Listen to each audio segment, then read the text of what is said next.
I'm quite frankly done with Jake Hoffman and his agenda.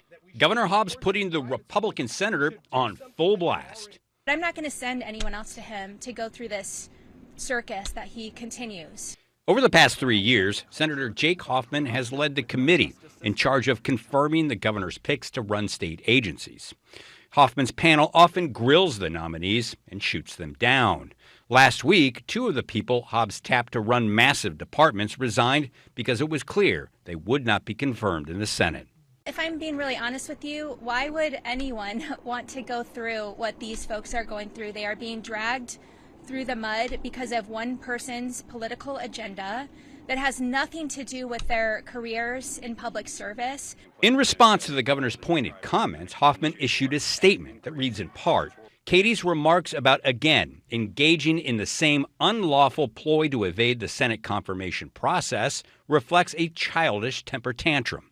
State law requires the Senate to confirm department heads, and Hobbs lost the court battle last year after she tried to skirt the legislative process.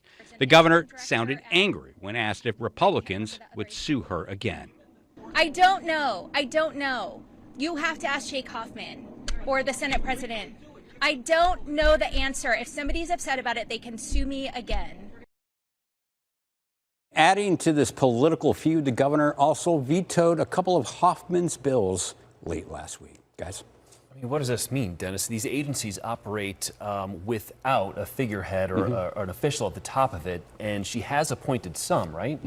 She's gotten some through, but some of the bigger ones we're talking about, like the one of the people that stepped down last week. I mean, ran access. I mean, that is a massive department. And you know, the state agencies, for people watching, this is where you're likely going to interact with state government. This is where, you know, that runs the state government, makes everything work. And when you don't have a clear leader, it makes it hard to recruit talent to come work for you and to do the things that need to get done. So, you know, this has been a pretty nasty battle.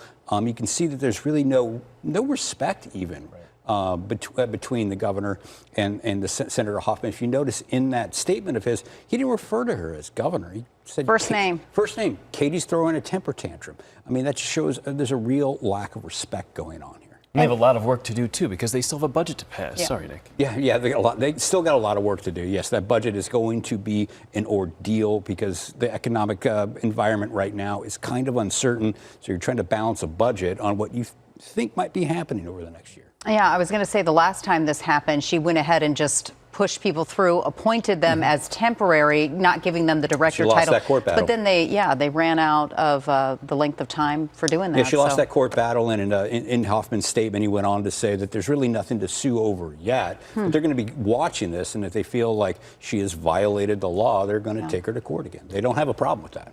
Okay, Dennis, thanks for keeping us in the loop of things, keeping things spicy down at the state capitol.